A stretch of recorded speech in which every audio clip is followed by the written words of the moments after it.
इस वक्त हम बाहरी दिल्ली के रेवला खानपुर इलाके में मौजूद हैं, जहां पर लंपी वायरस से संक्रमित गायें पाई गई हैं और यहां पर एक आइसोलेशन वार्ड तैयार किया गया है, जिस वार्ड में इन संक्रमित गायों को फिलहाल के लिए रखा गया है।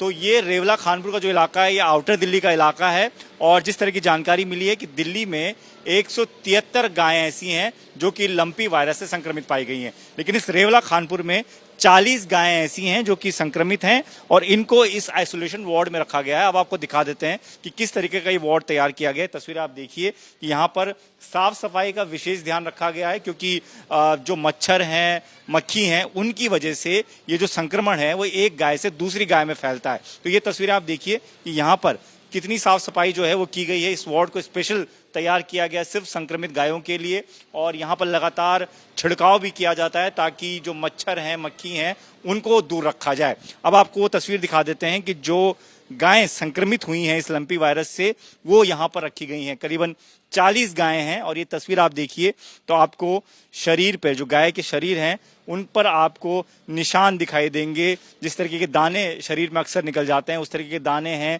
कई के आंसू ज्यादा निकलते हैं, तो बुखार काफी ज्यादा है। ये तमाम लक्षण जो लंपी वायरस में होते हैं वो इन गायों में है। तो हम करीब से आपको दिखा रहे हैं कि दिल्ली में भी अब जब लंपी वायरस ने एक तरीके से दस्तक दे दी है तो उसके बाद स्थिति क्या है, ये आप तस्वीरें देख रहे हैं रेवला खानपुर की, आउटर दिल्ली का इलाका, जहां पर 40 गायों को इस आइसोलेशन वार्ड में रखा गया है। तो ये तमाम तस्वीरें जो हैं अब दिल्ली के अलग अलग इलाकों से देखने की मिल रही है। यहाँ पर हमारे साथ डॉक्टर मेदांत भी हैं जो कि डिप्टी डायरेक्टर हैं एनिमल हस्बेंड्री के। सर, मैं आपसे थोड़ा पूछना चाहूंगा, समझना चाहूंगा कि इन जो गायों को आपने यहाँ रखा हुआ है, ये कब आपको पता चला कि वायरस जो है वो यहाँ तक पहुंच गया है? ये तो पिछले 15-20 दिन से कुछ केसेस रिपोर्टेड थी, बट बहुत ही स्पोरेडिक थी, इक्का दुक्का केसेस थी। जबकि लास्ट ईयर कुछ केसेस हमने रिपोर्ट की थी और उनके सैंपल्स हमने लेबोरेटरी में भेजे थे, जो कंफर्मेशन हो गया था।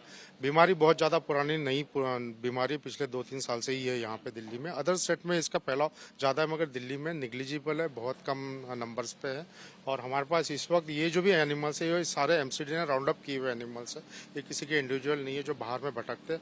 और जो केसेस में हमको नोड्स दिखे, लंपी डिसीज का बेसिक पॉजिटिव ऑर्गेनिज्म है कैप्री वायरस है। कैप्री वायरस ये वेक्टर बॉर्न वायरस है, वेक्टर के थ्रू ये एक एनिमल से दूसरे एनिमल में जाता है, बाइट करने से, मच्छरों के, मक्खियों के या टिक्स के बाइट से होता है। और इसका इंक्यूबेशन पीरियड है 7 से 11 दिन का है, जिसमें इनिशियली बुखार आता है और स्किन के ऊपर इस टाइप के नोडल्स, पैस्टूल्स बन जाते हैं। मैं चाहूंगा डॉक्टर साहब थोड़ा करीब से हम लोग दिखाने की कोशिश करें और थोड़ा समझाएं कि ये किस तरीके से होता है। ये जो निशान दिख रहे हैं, ये जो पीपल्स है, ये आप इसमें देखिएगा, ये जो काले काले धब्बे दिख रहे हैं, ये अभी रिकवरी स्टेज के ऊपर है। ये ऐसे जब इन्फेक्शन हो जाता है तो ये वायरस स्किन के ऊपर अटैक करके अंदर में जितने भी मतलब लिम्फ नोड्स है स्किन के ऊपर में, ये फूलना शुरू हो जाता है और सेल्फ इम्यूनिटी डेवलप होने के बाद में धीरे धीरे वो रिड्यूस हो जाता है। जब रिड्यूस हो जाता है तो नोड्स अपने आप कम हो जाते हैं। मगर इसमें सबसे इम्पोर्टेंट चीज़ ये है कि हाइड की जो क्वालिटी, एनिमल की स्किन क्वालिटी, वो खराब हो जाती है, जिसकी वजह से कई बार फोड़ों में जो छोटे छोटे न्यूडल्स हुए उसके अंदर में सेकेंडरी बैक्टीरियल इन्फेक्शन होके उसमें इन्फेक्शन होके और ज़्यादा चांसेस है। बट दिल्ली में यहाँ पे जितने भी एनिमल्स लाए हुए रिकवरी स्टेज के ऊपर है, कोई मोर्टेलिटी आज तक के हमने रिकॉर्ड की नहीं है। मतलब ये जो 40 गायें हैं जो संक्रमित हैं, वो कह रहे हैं आपकी रिकवरी स्टेज पर हैं और ठीक हो रही हैं लगभग? जी जी, लगभग सभी ठीक है, मोर्टेलिटी कोई हुई नहीं है। इन लोगों को, इनको हम प्रॉपर सिम्टोमेटिक ट्रीटमेंट दे रहे हैं, क्योंकि इसका कोई स्पेसिफिक इलाज नहीं है। वैक्सीन है अवेलेबल, बट अभी तक के दिल्ली में प्रोक्योरमेंट जैसे हो जाएंगे हम शुरू कर देंगे। बट वैक्सीन इज आल्सो अभी तक के कॉम्प्रोमाइज हुई नहीं है पूरी तरह से। जब हो जाएंगी तो हम स्टार्ट कर देंगे। नंबर 1 और नंबर 2 सिम्टोमेटिक सबसे बड़ा इंपॉर्टेंट चीज़ है कि कोई भी एनिमल अगर दिल्ली में कहीं पे किसी के घर में भी है तो उसका सबसे इम्पोर्टेंट प्रिकॉशन ये है कि उस एनिमल को आइसोलेट किया जाए, अगल बगल में किसी डिसइंफेक्टेंट का छिड़काव करें। मक्खी, मच्छर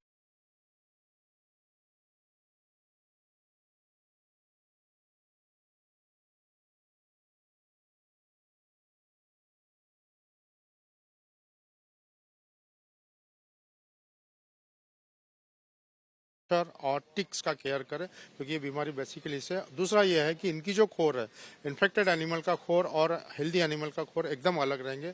एक में मुंह डाल के पानी नहीं पियेंगे या खाना नहीं खाएंगे। इससे बचाव करना, ये आइसोलेशन वार्ड हमने स्पेशली उसके लिए बना रखा है। तो डॉक्टर साहब जो समझा रहे हैं उसको समझने की बहुत ज्यादा जरूरत है। अगर इन्फेक्शन किसी गाय में आपको नजर आता है तो उसे तुरंत इसी तरीके से आपको आइसोलेट करना होगा, जिस तरीके से इन गायों को यहाँ पर किया गया है। आप देखिए, ये जो जितनी भी गाय आपको तस्वीरों में नजर आ रही हैं, जो बेहद करीब से हम आपको दिखाने की कोशिश कर रहे हैं, वो संक्रमित गाय हैं, लंपी वायरस से संक्रमित गाय हैं। शरीर पर आप देखें तो उनके शरीर पर आपको छोटे छोटे निशान नजर आ रहे हैं, और ये एक प्रकार का संकेत है कि ये वायरस गाय में इस वक्त नजर आ रहा है। तो लेकिन इस बीच अच्छी बात यह है, जो कि डॉक्टर मैदान बता रहे थे, कि यहाँ पर जो जितनी भी गायें अभी तक आई हैं, 40 गायें उन्होंने बताई, सभी लंपी वायरस से संक्रमित थी, लेकिन अब ये रिकवरी स्टेज पे है, यानी कि ठीक हो रही हैं। और लेकिन उनका साफ तौर पर यह कहना है कि साफ सफाई का विशेष ध्यान रखना होगा। मच्छर, मक्खी और टिक्स जितनी भी चीजें हैं जो कि एक दूसरे पर इस संक्रमण को पहुंचा सकती हैं, फैला सकती हैं, उससे इनको बचाना होगा।